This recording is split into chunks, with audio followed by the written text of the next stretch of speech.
Você já teve aquela semana que veio bastante contato, mas no final quase ninguém comprou? E aí você ficou pensando, será que o problema é o preço? Será que eram curiosos mesmo? Será que foi a época do mês? E passou, veio a outra semana e aconteceu de novo. Só que dessa vez você explicou diferente. Dessa vez era o mercado, era a concorrência, era o momento do cliente. Ou seja, a explicação muda, o resultado continua igual. Eu sou Felipe Santos, fundador da agência Amplia, especialista em marketing e estratégia de negócios, sou casado com a Luciana, pai da Laura, do Vitor, e tô com mais um filho a caminho. E essa é uma série especial do Amplia IPH, feita para quem tem empresa rodando, está fazendo esforço de verdade e mesmo assim sente que algo não está funcionando como deveria. Tem uma coisa que eu vejo acontecer muito com o empresário que já tem história. Ele não está parado, ele anuncia, ele posta, ele responde, ele tenta, mas os resultados foram ficando diferentes do que eram antes. E aí, ele começa a colecionar explicações. Esse cliente era curioso, esse cliente não tinha o perfil,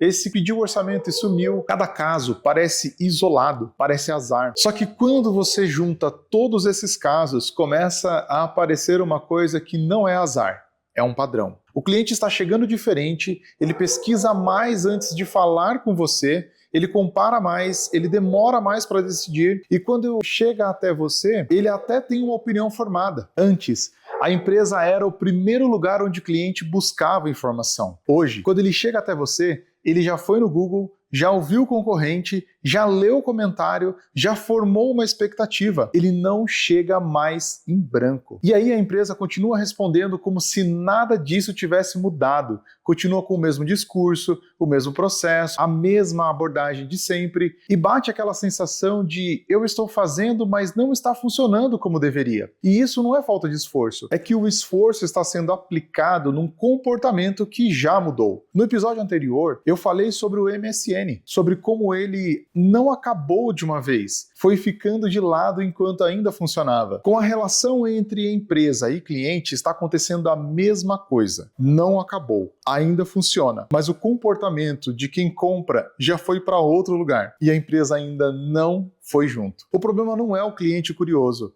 o problema não é a internet que não funciona direito. O problema não é a época do ano. O problema é que o comportamento de quem compra mudou e a maioria das empresas ainda não ajustou o que faz por causa disso. Cada caso que parece isolado é um sinal. E quando você para de tratar esses casos como exceção e começa a enxergar o padrão, você para de se defender do sintoma e começa a resolver a causa. Nos próximos episódios, a gente vai entrar fundo nisso.